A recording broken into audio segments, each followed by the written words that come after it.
Hola, mi nombre es Eduardo Salatiel Hernández Marroquín y soy estudiante de la Universidad CNSI. Mi matrícula es AL038259 y mi tutor es Martín Arteaga Almazán. Mi materia es Análisis y Diseños de Algoritmo. La siguiente investigación está basada en el análisis y diseño de algoritmo.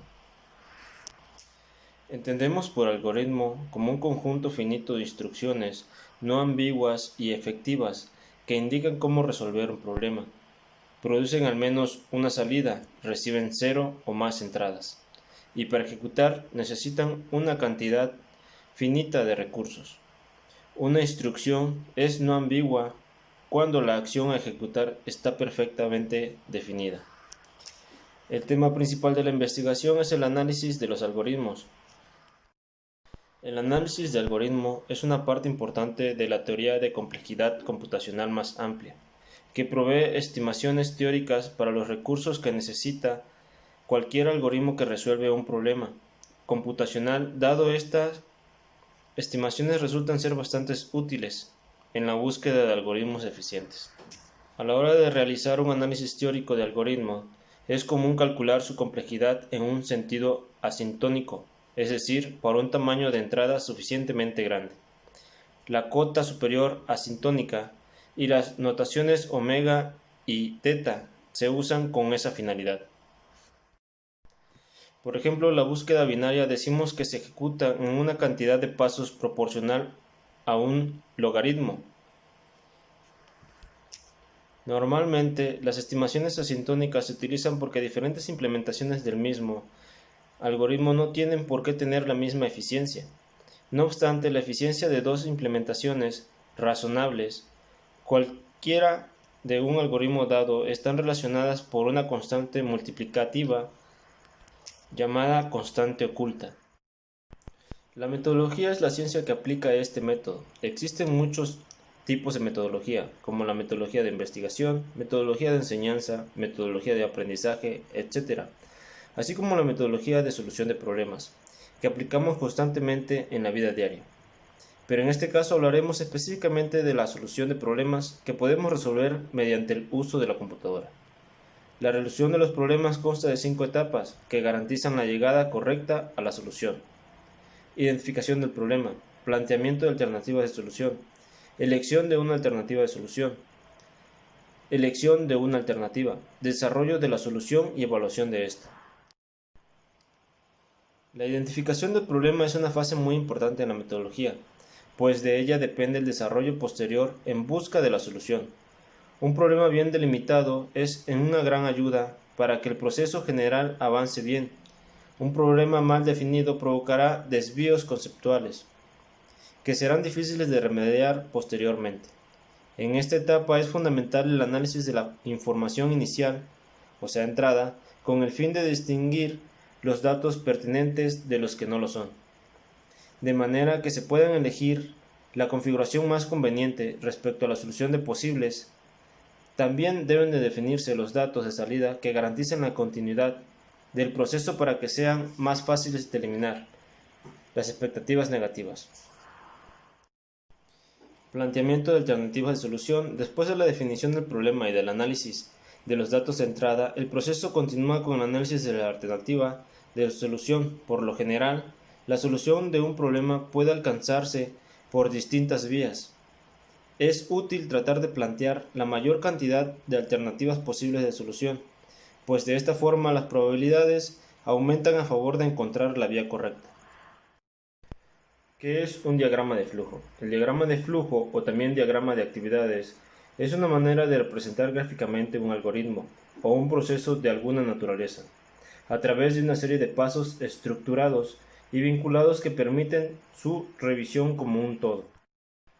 La representación gráfica de estos procesos emplea en los diagramas de flujo una serie determinada de figuras geométricas que representan cada paso puntual del proceso que está siendo evaluado.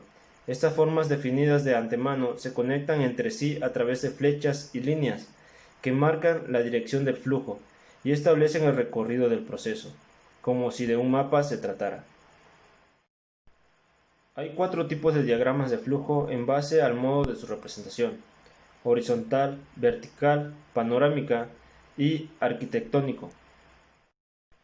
Los diagramas de flujo son un mecanismo de control y descripción de procesos que permiten una mayor organización, evaluación o replanteamiento de secuencias de actividades y procesos de distintas índole, dado que son versátiles y sencillos.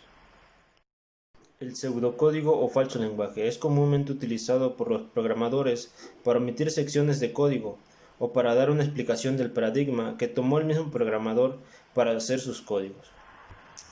Esto quiere decir que el pseudocódigo no es programable, sino facilita la programación. El principal objetivo del pseudocódigo es el de representar la solución de un algoritmo de la forma más detallada posible y a su vez lo más parecida posible al lenguaje que posteriormente se utilizará para la codificación del mismo. Las principales características de este lenguaje son: 1. Se puede ejecutar en un ordenador. 2. Es una forma de representación sencilla de utilizar y de manipular. 3. Facilita el paso del programa al lenguaje de programación. 4. Es independiente del lenguaje de programación que se vaya a utilizar. Y 5. Es un método que facilita la programación y solución de algoritmos del programa. Todo documento en pseudocódigo debe permitir la descripción de instrucciones primitivas, instrucciones de proceso, instrucciones de control, instrucciones de compuestas y instrucciones de descripción. La estructura a seguir en su realización es cabecera, programa, módulo, tipos de datos, constantes, variables y cuerpo. Inicio, instrucciones y fin. La definición de datos se da por supuesta, sobre todo en las variables sencillas, si se emplea formaciones, pilas, colas, vectores o registros. Se puede definir en la cabecera del algoritmo. Y naturalmente cuando empleemos el pseudocódigo para definir estructura de datos. Esta parte la desarrollaremos adecuadamente. Recursividad. La recursividad es una técnica de programación que se utiliza para realizar una llamada a una función desde ella misma. De allí su nombre. El ejemplo más utilizado por su fácil comprensión es el cálculo de números factoriales.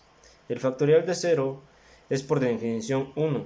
Los factoriales de números mayores se calculan mediante la multiplicación de 1 por 2 por etc., incrementando el número de 1 en 1 hasta llegar al número para el que se está calculando el factorial. Un algoritmo recursivo es un algoritmo que expresa la solución de un problema en términos de una llamada a sí mismo. La llamada a sí mismo se conoce como la llamada recursiva o recurrente. Recursividad directa versus indirecta. Cuando en una subrutina hay llamadas en ella misma se habla de recursividad directa.